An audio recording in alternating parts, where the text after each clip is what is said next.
안녕하세요. 저는 40대 후반의 3남매 엄마입니다. 여자들끼리 모이면 꼭 이야기하는 주제가 몇 가지 있습니다. 바로 남편 욕, 시어머니 욕, 그리고 동서 욕입니다. 아무리 여자들이 수다스럽다지만 이 세 가지 주제에 대한 이야기가 나오면 끝이 없습니다. 모르는 사람들도 옆에서 듣다가 같이 욕할 정도니까요. 얼마나 한이 많았으면 이 문제에 대해 대동단결할 수밖에 없는지 어느 정도 이해가 됩니다.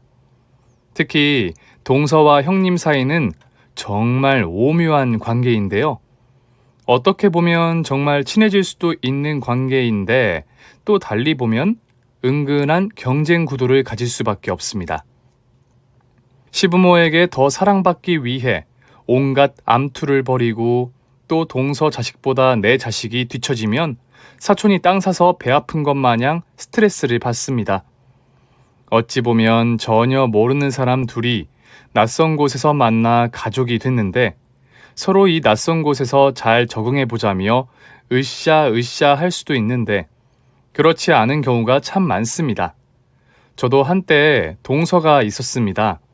동서와는 정말 친자매처럼 잘 지냈지만 살다 보니 예상치 못한 상황에 휘말려 저와 동서의 사이는 아주 먼 강을 사이에 두고 서로를 그리워하는 그런 신세가 되고 말았습니다. 행복할 것만 같았던 우리 가족에게 닥친 시련. 저와 제 동서의 이야기를 지금부터 시작하겠습니다. 저는 어릴 때부터 항상 어머니에게 이 말을 귀에 딱지가 않도록 들었습니다. 다른 건 다 몰라도 양친 다 있는 사람한테 시집 가야 한다. 부모가 있고 없고 얼마나 차이가 큰 줄 아니? 아예 부모 없는 고아들은 얼굴을 딱 보면 그늘이 져 있어. 아무리 돈 많고 능력 좋다 해도 가정 환경이 중요한 거야. 그러니까 너도 남자 만날 때 양친이 다 계신지 아니면 양친 사랑 속에서 잘 자란 사람인지 그 점은 꼭 보고 결혼해야 해. 엄마 말 알겠지? 엄마는 외할아버지, 외할머니의 사랑을 듬뿍 받고 자란 외동딸이었습니다. 그래서인지 예전부터 엄마 아빠 없는 애들이랑은 놀지도 말라 하셨고 그런 애들을 보면 어머니는 항상 이야기하셨죠. 제발아, 애가 좀 칙칙하지 않니? 저게 엄마 아빠 없이 자란 애들의 얼굴이야.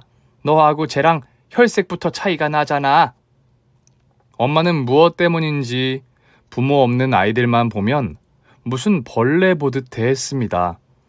그래서 저는 친구들과 함께 있을 때 엄마가 그런 이야기를 하면 정말 너무 싫었습니다. 엄마 아빠 없이 자란 아이들도 착하고 밝은 아이들이 얼마나 많은데 엄마는 왜 저런 편견을 가지고 나한테 이러는지 이해가 안 됐죠. 제가 성인이 되고 어머니는 어떻게 해서든 절 좋은 곳에 시집을 보내려고 부단히 노력하셨습니다. 이제 윤서도 시집 갈 때 되지 않았어? 내가 괜찮은 총각 하나 아는데 소개시켜줄까? 공무원이고 아주 착실해. 양친은 다 계시고? 엄마 아버지는 어릴 때 돌아가셔서 할머니 밑에서 자랐대. 그런데 총각이 얼마나 잘 자랐는지 몰라. 모르고 보면 부잣집 아들 같아 보인다니까. 아니, 지금 내 딸을 고아한테 시집 보내라는 거야? 고아라니? 부모가 있었다니까. 그런데 이봐, 우리 윤서 그런 본데 없는 집안에 시집 절대 안 보내. 아니, 내 딸을 어떻게 보고 말이야? 양친 있다고 뭐 다 잘났냐? 멀리 볼 것도 없잖아. 자기 남편 종갓집 7대 독자면 뭐해?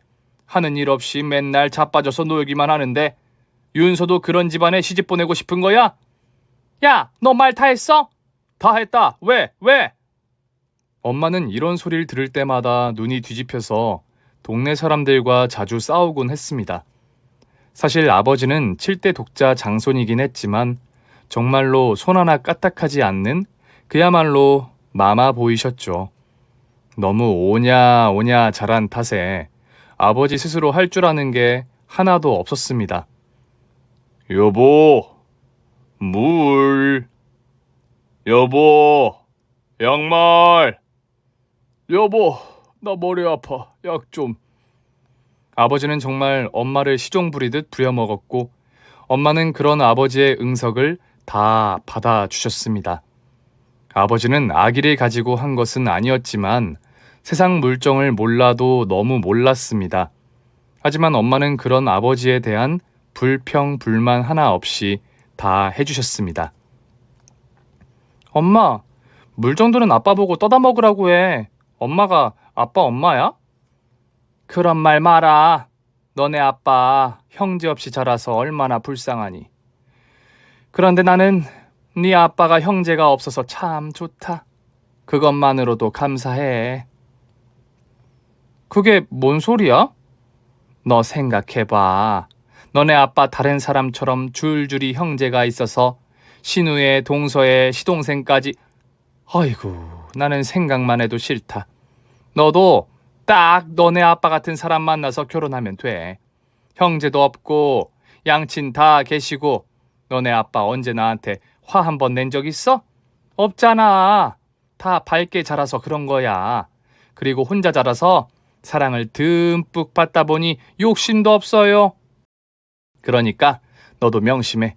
양친 계시고 형제 없는 사람. 그런 사람이 결혼 상대자로는 딱이야. 다른 엄마들은 보면 직업은 어떤 사람이었으면 좋겠다. 아니면 성격이 좀 시원시원했으면 좋겠다는 등 그런 말을 할 텐데 엄마가 말하는 사윗감의 조건은 참 독특했습니다. 그런데 좀 일찍 결혼한 친구들도 결혼하고 나니 남편의 형제 관계가 참 중요하다는 걸 이야기했습니다. 와, 오늘 그 또라이 때문에 나 열받았어. 또라이? 누구? 신우. 아, 왜? 아니, 일하는데 갑자기 전화 와서 지 아버지 생일상을 갑자기 나더러 차리라는 거야. 형님도 있는데 말이야. 그건 좀 심했다. 형님은 서울에 있어서 시간도 없고 거긴 형편이 어려우니까 우리더러 하라는 거지. 그리고 더 웃긴 건 갑자기 사진을 한 장 문자로 보내더라고. 너네 그거 알지? 요즘 돈 케이크라고 돈 돌돌 말아서 케이크처럼 만드는 거 있잖아. 케이크 사지 말고 그걸 나보고 만들래. 미친년 아니야? 야, 그래도 넌 안 봐서 다행이지. 우리 동생은 우리 집을 자기 집처럼 들락거려. 내가 친정에서 얻어온 반찬 맛있다면서 다 가져가고 이제는 아예 반찬 가져갈 반찬통까지 들고 오더라. 어이가 없어서. 야, 너도 시집 잘 가야 한다. 남자 하나 보고 산다는 거 그거 완전 거짓말이야. 신랑이 멀쩡하면 뭐하냐? 딸린 식구들이 개차반이면 신랑도 개차반인 거지. 안 그래? 결혼한 친구들 말을 들으니 딴 세상 이야기 같았지만 나중에서야 친구들과 엄마가 한 말이 뭔지 알겠더라고요. 그러다 아버지가 돌아가시고 저희 집 가세는 기울고 말았습니다. 종갓집 장손이라 종친들이 극빈 대우를 해주었는데 아버지가 돌아가시자마자 다들 싹 등을 돌리셨습니다. 아이고 여보, 아이고 나 이제 어떻게 살라고. 어떻게 가버리면 내가 유세랑 어떻게 살라고. 아이고 아빠. 사람들도 참 무심하지.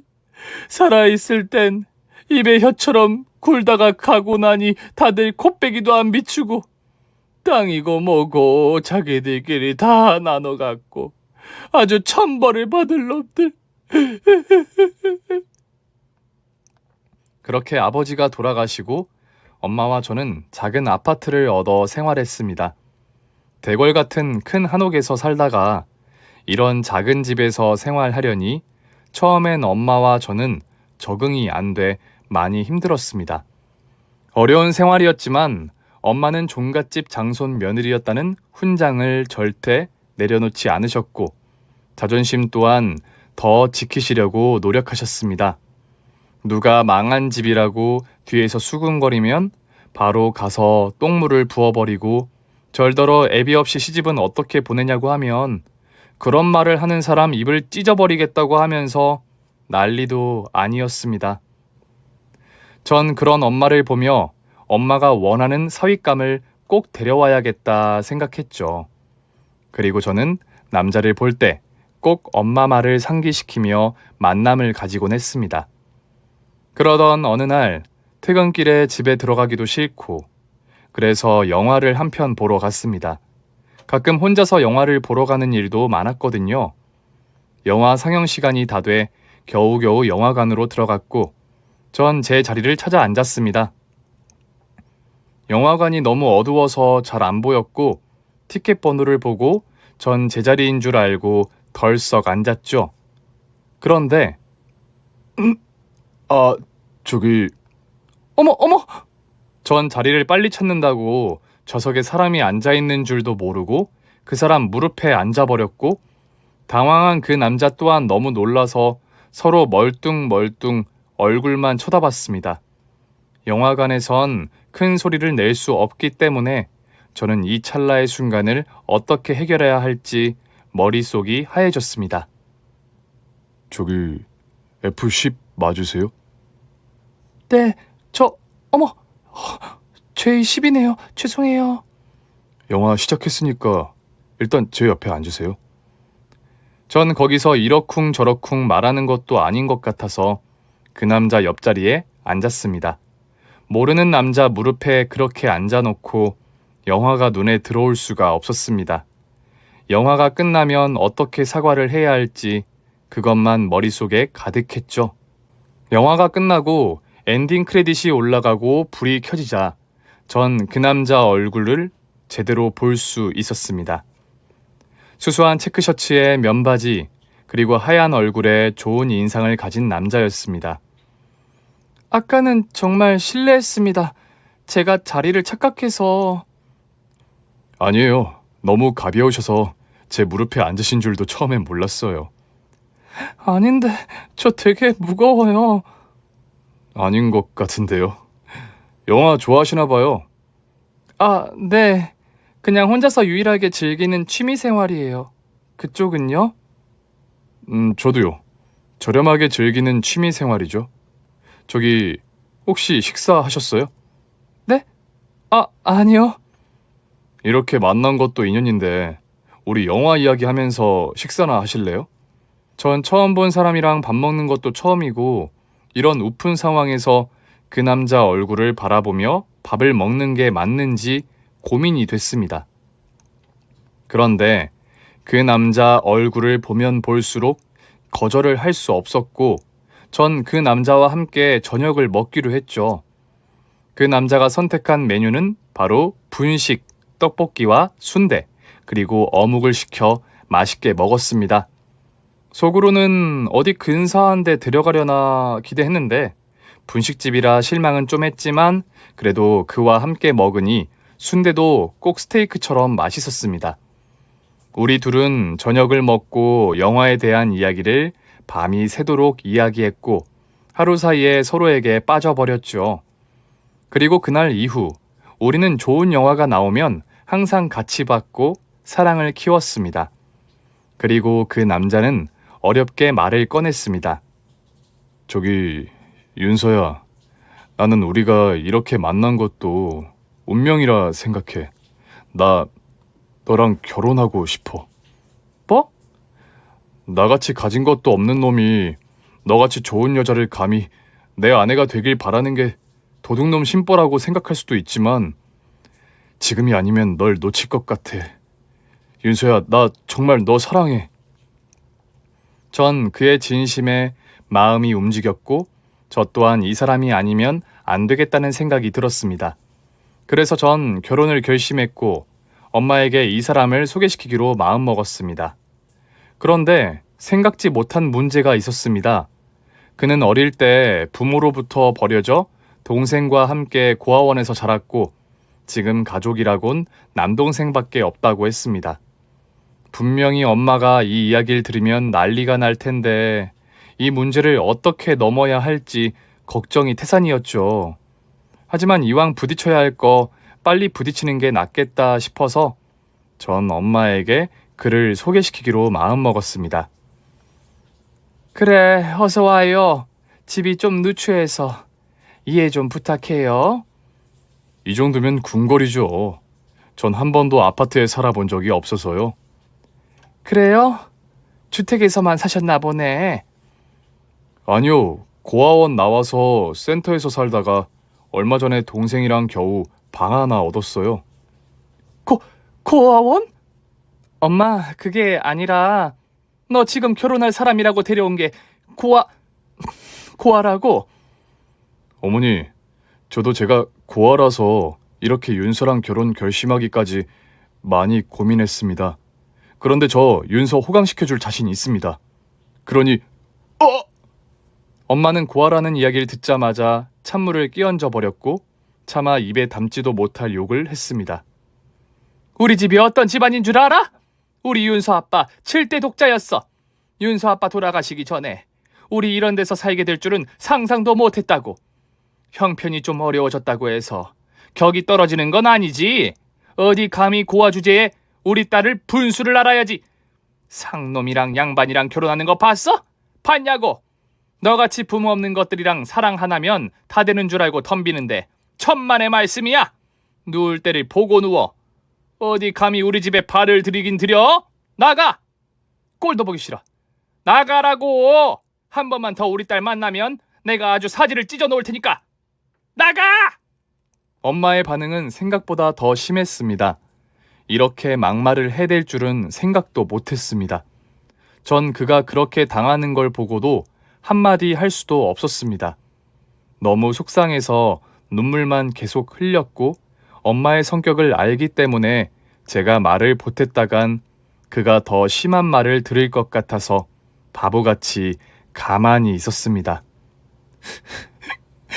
미안해. 정말 미안해. 괜찮아. 어차피 겪어야 할 일이었어. 괜찮아. 뭐가 괜찮아? 뭐가 괜찮냐고. 윤서야.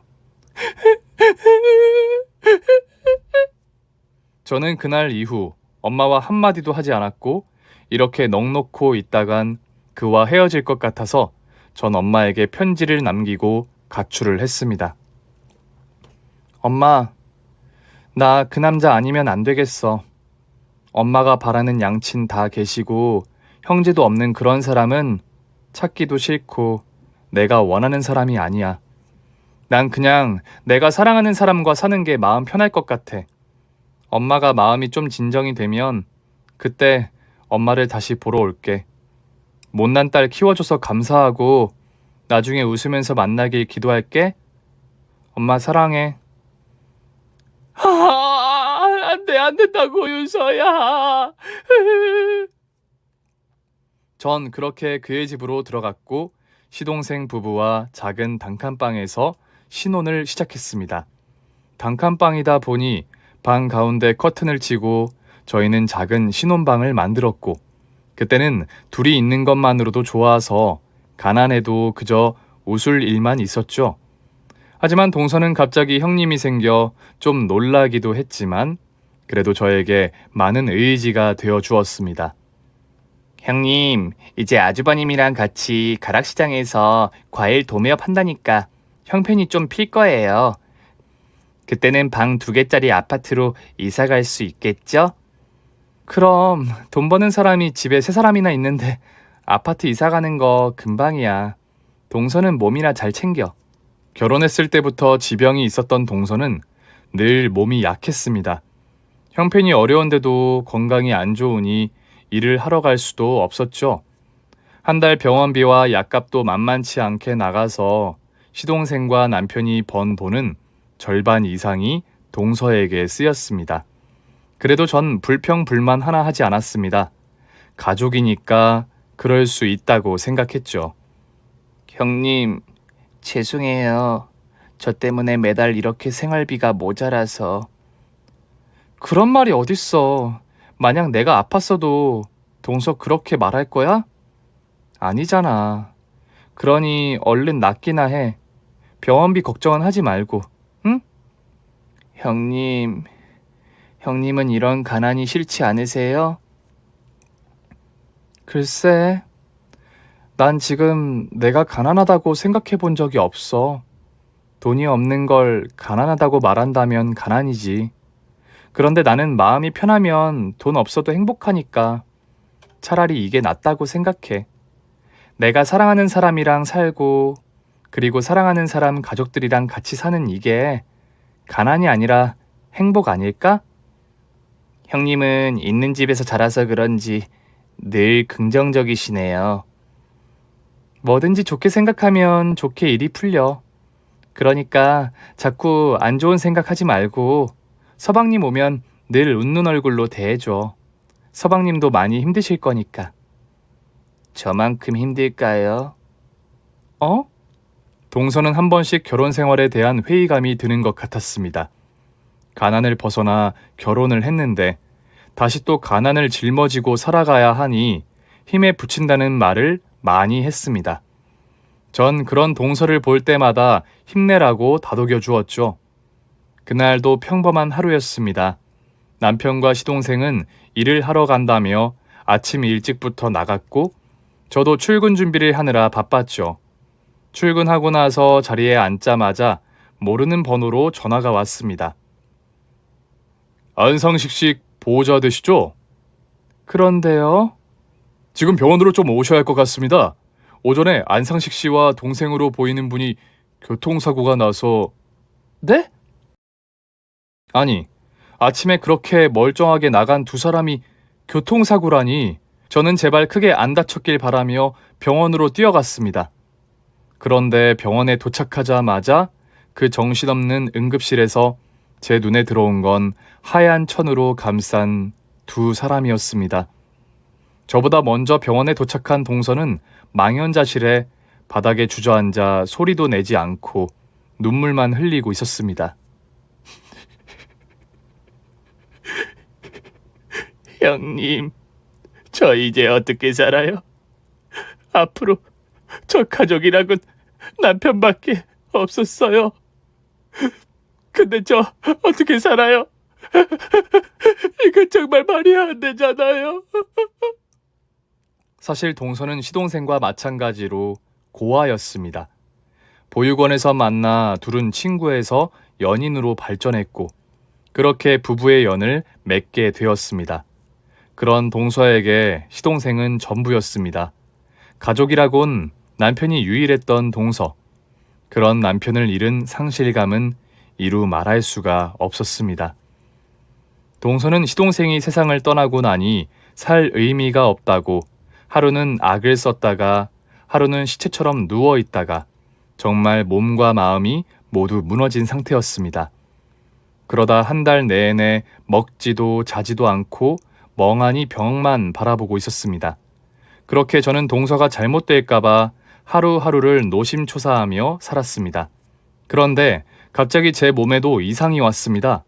자꾸 메스껍고 어지러워서 병원을 찾게 됐습니다. 그런데 임신이시네요. 네? 보니까 쌍둥이인 것 같은데 축하드려요. 쌍둥이요? 저는 남편이 떠난 후 아이를 가졌다는 사실을 알게 됐습니다. 저도 남편과 살면서 아이를 빨리 낳자고 바랬습니다. 그런데 이렇게 남편이 떠난 후 아이가 찾아오다니 웃어야 할지 울어야 할지 너무 혼란스러웠습니다. 몸 관리 잘 하셔야 해요. 쌍둥이는 아무래도 다른 산모들보다 더 신경 써야 할 게 많아요. 철분도 잘 챙겨 드시고요. 아셨죠? 저는 먼저 떠나간 남편에 대해서 한 번도 원망한 적은 없는데 쌍둥이를 가지고 나선 하늘로 간 남편이 너무 원망스럽고 미웠습니다. 그래서 저는 하늘에 대고 남편에게 소리쳤습니다. 왜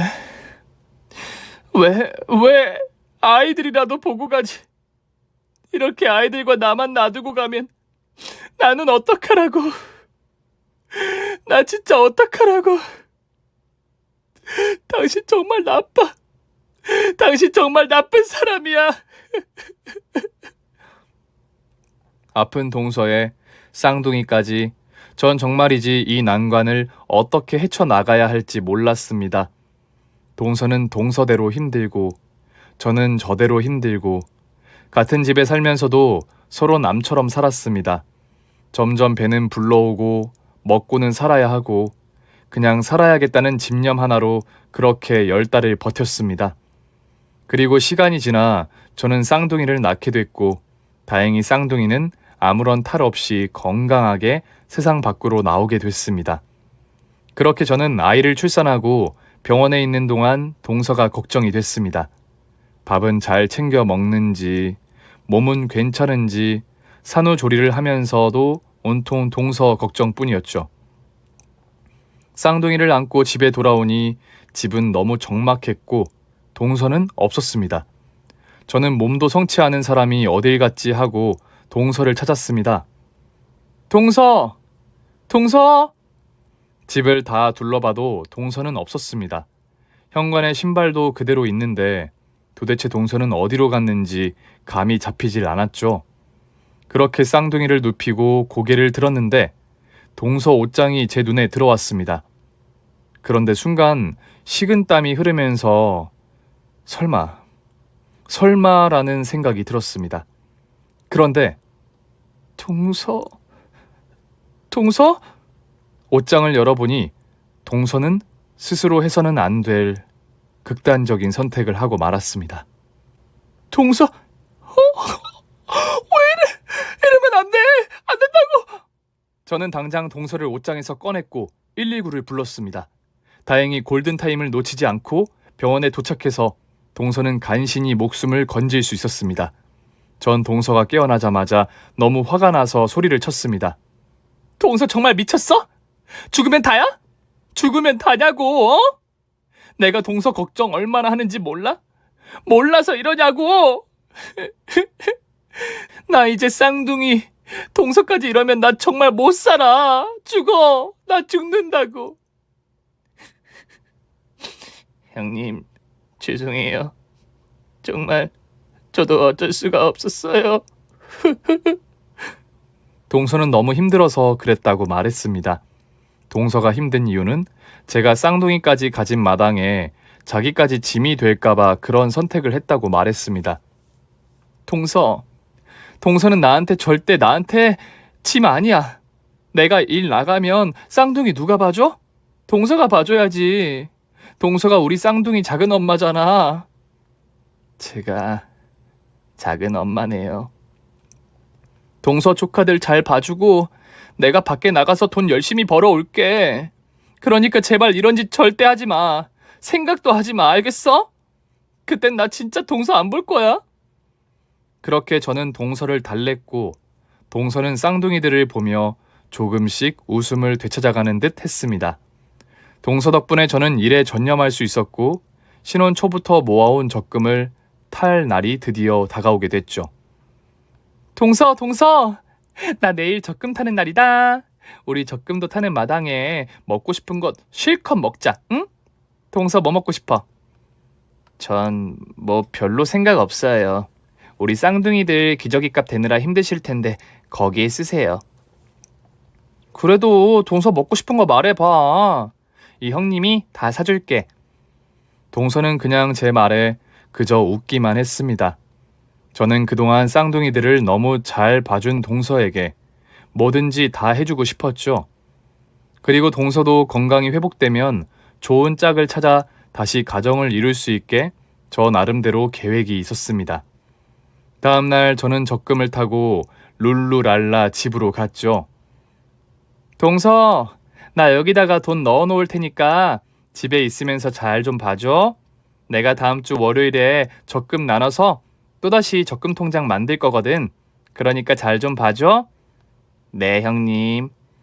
전 그날 밤 너무 피곤했던 나머지 쌍둥이를 안고 금방 잠이 들었습니다.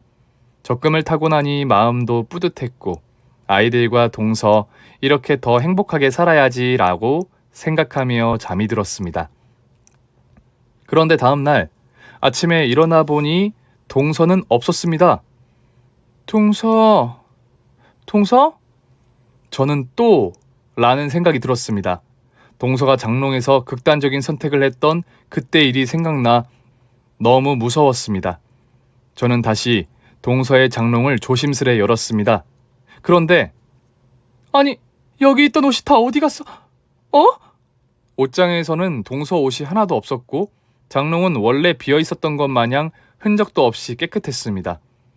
저는 순간 머리에 확 하고 떠오르는 게 있었습니다. 동서한테 그렇게 신신당부했던 제 적금이 있는 곳을 동서는 알고 있었습니다. 만약 적금이 없어졌다면 분명 동서는 이 집을 나갔을 것이다 라는 생각이 들었죠. 이불장 밑에 숨겨두었던 제 적금은 동서와 함께 흔적도 없이 사라졌고 집을 둘러보니 동서의 물건은 하나도 없었습니다. 원래 이 집에 살지 않았던 사람 마냥 말이죠. 전 머릿속으로 아니라고 부정했지만 현실은 그게 아니었습니다. 동서는 제 적금을 들고 집을 나가버린 것이었습니다. 속된 말로 돈 들고 튄 거죠. 전 이 사태를 또 어떻게 해야 하나 생각하니 머릿속이 복잡해졌습니다. 머리는 복잡해 죽겠는데 쌍둥이들은 엄마 찾으며 칭얼거리고 정말 돌아버릴 것 같았습니다. 이 애들을 저 혼자 어떻게 키우며 살아가야 할지 정말 답이 없었습니다. 동서에게 아무리 전화를 걸어봐도 소용없었습니다. 동서는 전화번호를 해지시킨 후 흔적도 없이 사라졌고 가족도 없었기 때문에 물어볼 데도 없었습니다. 경찰에 신고도 하려 했지만 돈 들고 튄 사람을 무슨 수로 찾겠습니까? 그리고 제 가족인데 신고한다는 것도 너무 부끄러운 일이라는 생각이 들었습니다. 그렇게 세월이 흘러 저는 쌍둥이를 이곳저곳 맡기면서 직장도 다니고 알바를 하면서 두 아이를 키웠습니다. 정말 하루에 2시간도 잠을 못 잘 정도로 저는 일하고 애 보는 것에만 집중했습니다. 그리고 시간이 지나 우리 아이들이 초등학교 들어갈 무렵이었을 겁니다. 하늘이 도우신 건지 청약에 당첨이 돼 작은 아파트를 장만할 수 있었고 또 오랫동안 연락하지 않고 지냈던 친정어머니가 절 찾아왔습니다. 이거 사! 이러려고 애미 마음에 대못을 박은 거야? 이거 사! 엄마는 그동안 제 걱정 때문에 하루도 편할 날이 없었다고 했습니다. 그리고 아버지에게 남겨진 땅을 찾게 돼 형편도 훨씬 나아지셨습니다. 엄마는 쌍둥이 손자들을 보더니 그동안 저에게 서운했던 마음도 사르르 녹아내리셨고 그렇게 제가 싱글맘으로 사는 걸 인정해 주셨죠. 그렇게 구박해서 보낸 게 마지막 모습이네. 애들 아빠가 그렇게 갈 줄은 상상도 못했다. 그런데 정말 네 동서는 소식 한 토가 없는 거야? 작정하고 나간 사람을 어떻게 찾겠어. 그냥 잊고 살려고. 너는 어떻게 남편 복도, 시댁 복도, 치질이도 없니? 아이고 내 팔자야. 내가 널 어떻게 키웠는데. 엄마, 다 지난 일이야. 그만 울고 우리 쌍둥이를 잘 좀 돌봐줘. 응? 이후 저는 친정엄마의 도움으로 조금 더 형편이 나아졌고 아이들도 친정엄마가 맡아주신 덕분에 일도 편하게 할 수 있었습니다. 그런데 쌍둥이들을 엄마 집에 맡기고 모처럼 주말 낮잠을 자고 있는데 누군가 우리 집을 찾아왔습니다. 누구세요? 누구냐고 아무리 물어도 대답이 없었고 인터폰으로 봐도 사람의 흔적은 없었습니다. 전 뭔가 해서 현관문을 열었는데 문을 연 순간 너무 놀라 전 뒤로 나빠졌습니다. 웬 노숙자가 저희 집 앞에 떡하니 서 있는 겁니다. 누구세요? 그러자 너무나도 익숙한 목소리가 제 귀에 들렸습니다. 형님, 저예요. 그리고 얼굴을 자세히 보니 동서 얼굴이 맞았습니다. 8년 전 제 적금을 들고 튀었던 동서였습니다. 동서? 정말 동서야? 네, 형님. 동서의 꼴은 말이 아니었습니다. 정말 길 가다 보면 못 알아볼 정도로 머리부터 발끝까지 성한 데가 없었죠. 얼마나 못 먹었는지 몸은 삐쩍 말라서 뼈다귀만 남은 상태였습니다. 전 이런 동서를 보고 화를 내야 할지 반갑다고 해야 할지 판단이 안 섰습니다. 그렇게 돈 들고 나가서 7년 동안 연락 한 번 없다가 우리 집은 어떻게 알아내서 이렇게 날 찾아온 거야? 그리고 꼴은 이게 뭐야? 내 돈 들고 그렇게 나갔으면 잘 먹고 잘 살아야 되는 거 아니야? 형님, 죄송해요. 그런데 형님. 동서가 내뱉은 그 다음 말은 더 가관이었습니다. 저 밥 한 끼도 못 먹었어요. 저 밥 좀 주세요, 형님. 어이가 없었습니다. 제가 그렇게 어렵게 모은 적금을 들고 달아난 동서가 8년 만에 찾아와서 밥 달라고 하다니, 여러분은 이런 상황에서 밥을 주겠습니까? 전 정말 놀부 마누라처럼 밥이 묻어있는 밥주걱을 뺨에다가 갈기고 싶었습니다. 그런데 전 그럴 수가 없었습니다. 너무 말라서 몰랐는데 동서의 배를 보고 전 깜짝 놀랐습니다. 동서 임신했어? 형님, 저 어쩌면 좋아요. 배는 불러서 힘들다며 절 끌어안는데 사람이라고 할 수 없을 정도로 몸에서는 구린내가 진동했고, 이 추운 겨울에 여름 옷을 입고 다 떨어진 슬리퍼를 신고 있는 동서를 보니 씻기고 밥부터 먹여야겠다는 생각부터 들었습니다. 일단 밥부터 먹어. 고맙습니다, 형님. 얼마나 배가 고팠으면 그릇째 입에다 갖다 대고 허겁지겁 얼마나 잘도 먹던지, 그런 동서를 보면서 불쌍하기도 하고 정말 저게 사람인가 싶을 정도로 밉기도 했습니다. 그런데 저는 도저히 이해가 안 되는 게 애까지 가져서 왜 8년 만에 절 찾아온 거냐는 겁니다. 전 동서를 붙들고 이야기를 했죠. 난 8년 전 일 절대 용서 못해. 내가 얼마나 힘들고 어렵게 살았는 줄 알아? 그래, 돈이야 없을 수 있지. 그런데 다른 사람도 아니고 동서가 나한테 이럴 수가 있어? 내가 동서한테 어떻게 했는데? 지난 일 돌이킬 수도 없는 거고 지금 왜 이렇게 됐는지 그것부터 말해봐. 형님, 저 쫓기고 있어요. 쫓기고 있다고? 누구한테? 뱃속에 아이 할머니한테 쫓기고 있어요. 저 좀 살려주세요, 형님. 몸이 약한 동서는 서방님과 그렇게 노력을 해도 아이를 갖지 못했고, 그런 동서가 8년 만에 나타나 지금 아이를 가졌고 아이의 할머니가 되는 시어머니한테 쫓기고 있다는 말이 저는 이해가 되지 않았습니다. 아니, 뭐 때문에 쫓기는 거야? 뭐 때문에? 지금 저희 결혼을 반대하고 있어요. 제가 고아에다 돌싱이라 자기 아들과 절대 결혼해선 안 된다고. 그럼 동서는 집 나갈 때부터 남자가 있었던 거야? 아니에요. 정말 그건 아니에요. 그렇게 나간 이유는 형님한테 더 큰 돈 벌어들이려고 나갔던 거예요. 그런데 사기당해서 돈 다 날리고 거지 신세가 됐어요. 너무 죄송하고 면목이 없어서 형님 적금 다시 되찾아서 다시 찾아뵈야지 하고 열심히 일했어요. 그런데 일하면서 우연히 지금의 아이 아빠를 만나게 됐고 서로 사랑하게 됐어요. 그럼 남편이랑 둘이 잘 살아야지.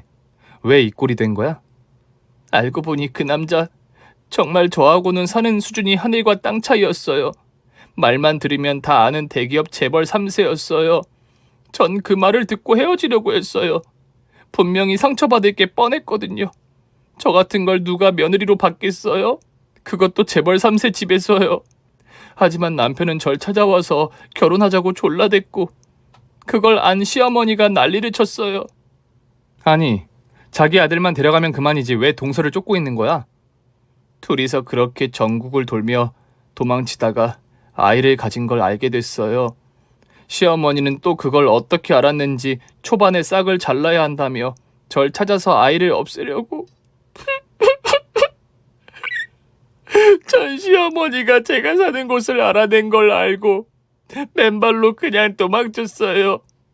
그리고 한두 달을 거리에서 먹고 잤죠.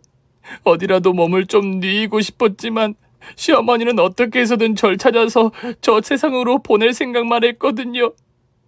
전 너무 무서웠고 아이를 지키기 위해서 남편도 버리고 이렇게 형님한테 찾아오게 된 거예요. 아니, 아니, 자기 손자를 가졌는데 어떻게 그런 생각을 할 수가 있어?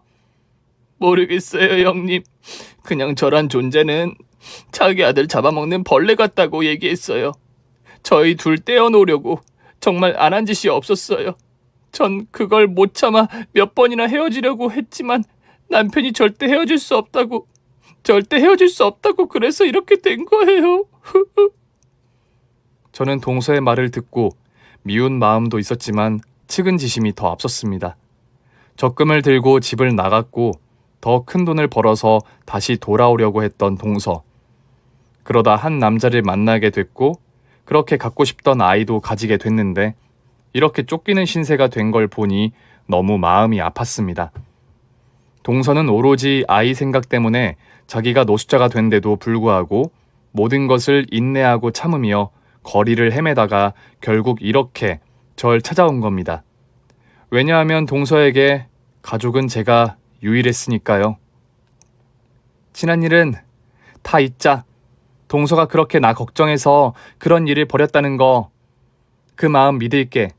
그리고 동서 애 아빠가 뭐라든 그 시어머니가 뭐라 하든 이 아이 내가 지켜줄게. 내 조카이기도 하잖아. 동서 생각 안 나? 우리 쌍둥이 봤을 때 얼마나 예뻐했어. 나도 마찬가지야. 나도 조카가 생기면 그렇게 예뻐해주고 싶었어. 돈 많이 벌어서 동서 새로 시집 보내고 남편이랑 아들, 딸 낳고 난 그걸 바랬을 뿐이야. 그런데 인생이 어디 사람 마음대로 되는 게 아니잖아. 생각지도 못한 일이 일어났고 누굴 탓할 수도 없는 상황이야. 그러니 출산할 때까지 마음 놓고 우리 집에 있어.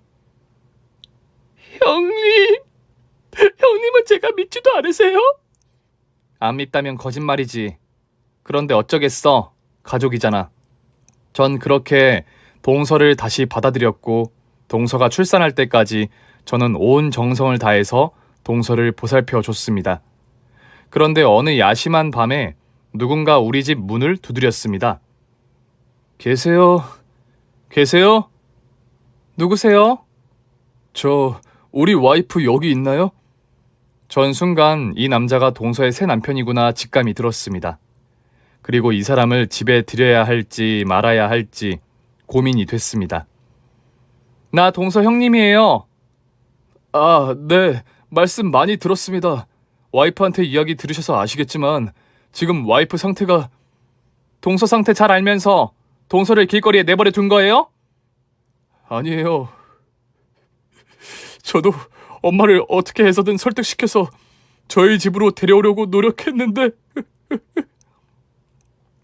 동서와 동서의 새 남편은 아이를 낳으면 시어머니가 어쩔 수 없이 받아줄 거라 믿고 시간을 끌고 있었던 것이었습니다. 오빠! 저기요!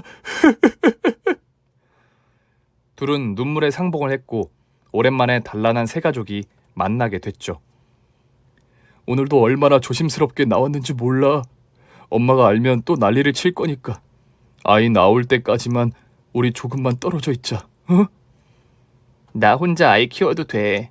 그러니까 오빠 집으로 돌아가. 그런 말이 어딨어. 이 뱃속의 아이 내 아이야. 난 자기랑 아이 지킬 거야.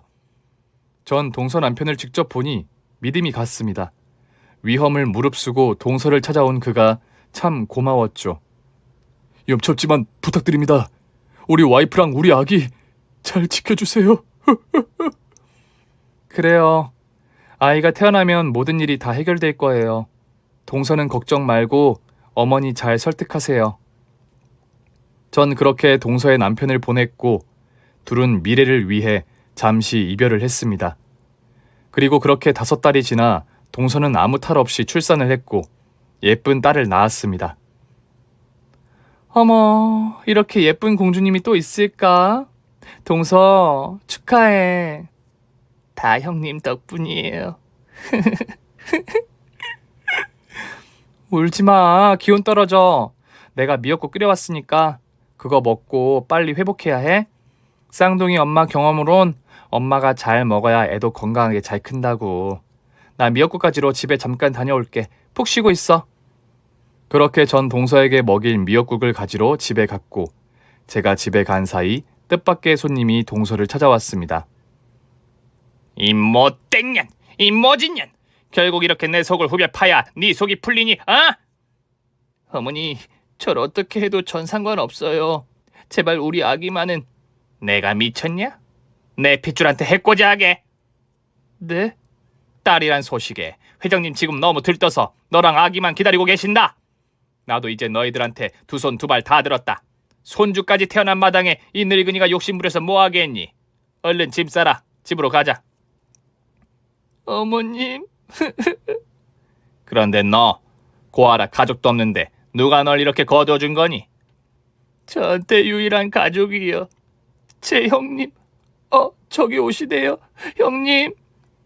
전 동서의 시어머니가 온 걸 알게 됐고 그동안 동서를 그렇게 모질게 대한 것에 대해 한풀이를 하려고 단단히 마음을 먹고 있었습니다.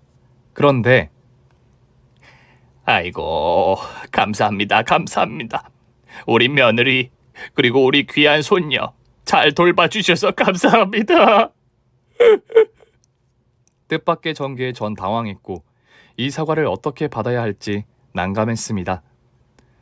보니까 동서에게 했던 그동안의 일들을 후회하시는 것 같은데 저 또한 그렇습니다. 동서는 제 가족입니다. 제가 돌보는 게 당연했고요. 감사하실 필요 없습니다. 앞으로 우리 동서 잘 부탁드립니다. 제가 누굴 닮아서 저렇게 착하나 했더니 형님을 닮았네요. 제가 아무리 모진 소리를 해도 말대꾸 한 번 안 했어요. 저런 착한 애한테 제가 너무 몹쓸 짓을 했습니다. 동서의 시어머니는 그렇게 무릎을 꿇고 통곡하며 그동안의 일들을 참회했습니다. 그리고 동서는 그렇게 아이와 함께 시댁으로 들어가 살게 되었죠. 그런데 어느 날 전화가 왔습니다. 여보세요? 저 여기 넉넉은행입니다. 차혜라 씨가 정윤서 씨 앞으로 10억을 보내신다고 하십니다. 은행에 오셔서 서류 작성하시고 돈을 찾아가시길 바랍니다. 10억이요? 전 말도 안 되는 금액에 너무 놀라서 은행으로 찾아갔고 거기엔 차혜라, 그러니까 동서의 시어머니가 있었습니다. 아이고 사돈. 아니 이게 어떻게 된 일인지. 돈밖에 없는 늙은이 성의입니다. 제발 받아주세요. 그래야 제 마음이 편합니다. 동서의 시어머니는 동서를 잘 보살펴준 고마움을 이렇게 큰 돈으로 보답했습니다. 가족이 가족을 돌보는 건 당연한 건데 제가 이걸 어떻게 받겠습니까? 아닙니다. 이거 안 받으시면 저 우리 회장님한테 혼납니다. 제발 받아주세요. 저는 그렇게 하루아침에 10억을 가진 쌍둥이 엄마가 됐고 후에도 저에 대한 사돈어른들의 사랑은 끝이 없었습니다. 지금은 제가 그리던 마당 있는 집에서 아이들과 함께 지내며 매일매일 행복에 푹 빠져 살고 있답니다. 핏줄로 이어졌다고만 해서 가족은 아닙니다. 사랑이란 더 튼튼한 줄로 이어진 관계도 가족이 될 수 있습니다. 서로 모르는 사람으로 만나 가족이 될 수도 있고 또 서로 남보다 못한 사이로 변질될 수도 있습니다. 전 아이들에게 항상 말합니다. 상대방 입장에서 늘 생각하고 배려한다면 꼭 그 인연이 빛을 발하는 날이 올 거라고 말이죠. 여러분도 주위를 둘러보세요. 당신의 인생에 빛이 되어줄 인연이 있을 수도 있으니까요. 오늘 준비한 사연은 여기까지입니다. 재미있게 들으셨다면 구독과 좋아요, 알림 설정까지 눌러주세요. 그럼 저는 다음 사연으로 찾아뵐게요. 오늘도 건강하고 행복하세요.